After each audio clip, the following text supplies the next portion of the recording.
National హైవేపై వెళ్లే వారికి good news. ఇకపై ఫాస్ట్ ట్యాగ్ మోత నుంచి ఉపశమనం కల్పిస్తూ కేంద్రం కీలక ఆదేశాలు. 3000 రూపాయలతో ఫాస్ట్ ట్యాగ్ పాస్ తీసుకుంటే ఏడాది పాటు ప్రయాణించే వెసులుబాటు కల్పించింది. అయితే ఈ కొత్త పాస్ తీసుకోవడం ద్వారా ఎన్ని ట్రిప్లు ప్రయాణించవచ్చు, ఇందులో ఉన్న షరతులు ఏంటి, అది ఎలా ఉపయోగపడుతుందన్న దానిపై పూర్తి వివరాలు ఇప్పుడు తెలుసుకుందాం.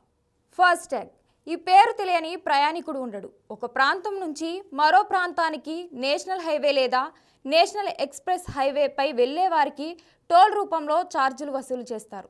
మనం కిరాయికి ఏదైనా వాహనం తీసుకున్నా పెట్రోల్ డీజిల్ వెహికల్ రెంట్తో పాటు టోల్ ఛార్జీలు కూడా కలిపి చెల్లించాల్సి ఉంటుంది. సొంత వాహనాల వారికైనా టోల్ ఛార్జీలు చెల్లించక తప్పదు. అయితే తాజాగా కేంద్రం తీసుకువచ్చిన నిర్ణయంతో కొంత ఉపశమనం కలగనుంది. ఇది సొంత వాహనాలకు మాత్రమే వర్తిస్తుంది. అయితే ట్రాన్స్పోర్ట్ వెహికల్స్, ట్యాక్సీ వాహనాలకు షరతులు వర్తింపజేసింది. వీళ్ళు ఒక్కసారి 3000 రూపాయలు చెల్లిస్తే 200 ట్రిప్ల వరకు ఏ జాతీయ ఎక్స్ప్రెస్ హైవేలపైనైనా తిరగవచ్చు అని తెలిపింది. ఒకవేళ ఏడాదిలో 200 ట్రిప్లు అయిపోతే తిరిగి 3000 రూపాయలతో కొత్తగా యాక్టివ్ చేసుకోవచ్చని సూచించింది.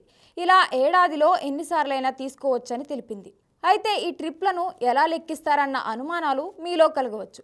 ఒక టోల్ గేట్ను ఒక్కో ట్రిప్గా పరిగణిస్తారు. ఉదాహరణకు హైదరాబాద్ నుంచి విజయవాడ వెళ్లే వారికి 4 టోల్ గేట్లు ఎదురవుతాయి. అలా వెళ్ళి రావాలంటే మొత్తం 8 టోల్ గేట్లు దాటాల్సి ఉంటుంది. అప్పుడు ఈ ప్రయాణంలో మనం 8 ట్రిప్లు పూర్తి చేసిన వాళ్ళం అవుతాం. మిగిలిన 192 ట్రిప్లు మన ఫాస్ట్ ట్యాగ్ కార్డులో అవైలబుల్లో ఉన్నట్లు గుర్తించాలి. ఈ పాస్ యాక్టివేట్ చేయాలంటే వెహికల్ చాసిస్ నంబర్ కాకుండా నంబర్ ప్లేట్ ఆధారంగా రిజిస్ట్రేషన్ చేస్తారు. ఒకవేళ ఈ ఫాస్ట్ ట్రాక్ పాస్ వద్దనుకునే వాళ్ళు ఎప్పటిలాగానే టోల్ గేట్ వద్ద ఆపి తగిన డబ్బులు చెల్లించి వెళ్ళవచ్చు. మన దేశవ్యాప్తంగా మొత్తం 1063 టోల్ ప్లాజాలు ఉన్నట్లు అధికారిక లెక్కలు చెబుతున్నాయి. వీటి ద్వారా 10.1 కోట్ల మంది ఫాస్ట్ ట్రాక్ కార్డులను ఉపయోగించి ప్రయాణాలు సాగిస్తున్నట్లు కేంద్రం వెల్లడించింది. ఈ ఫాస్ట్ ట్రాక్ విధానం ద్వారా నేషనల్ హైవేపై వెళ్లే వాహనాల నుంచి రోజుకు యావరేజ్గా 200 కోట్ల రూపాయల ఆదాయం ప్రభుత్వానికి సమకూరుతున్నట్లు తెలుస్తోంది.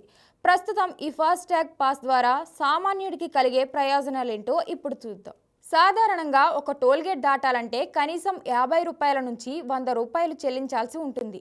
అలా ఏడాదికి 200 టోల్గేట్ల గుండా ప్రయాణం జరిపితే 10,000 రూపాయలకు పైనే ఖర్చు అవుతుంది. ఉదాహరణకు కనీసం టోల్ ఛార్జీ 50 రూపాయల ప్రకారం వేసుకుంటే ఏడాదికి 200 టోల్గేట్లు దాటేందుకు 10,000 రూపాయలు చెల్లించాల్సి వస్తుంది. అదే 100 రూపాయల ప్రకారం అయితే 20,000 రూపాయలు టోల్ ఛార్జ్ రూపంలో చెల్లించాల్సి ఉంటుంది. ఈ సరికొత్త టోల్ పాస్ తీసుకోవడం వల్ల 200 టోల్ గేట్లకు కనీసం 7,000 రూపాయల వరకు ఆదా అవుతుందని కొందరు చెబుతున్నారు. అయితే అంతర్రాష్ట్రాల పరిధిలోని జిల్లా టోల్ గేట్లకు, స్టేట్ హైవేలకు ఈ ఫాస్ట్ ట్యాగ్ పాస్ వర్తించదని తెలిపారు కేంద్ర ప్రభుత్వ అధికారులు. ఆయా రాష్ట్ర ప్రభుత్వాలు కేటాయించిన టోల్ ఛార్జీలు చెల్లించి ప్రయాణించాలని చెబుతున్నారు. కేవలం నేషనల్ ఎక్స్ప్రెస్ హైవేలపై మాత్రమే ఈ కొత్త పాస్తో ప్రయాణం ఉంటుందని అంటున్నారు.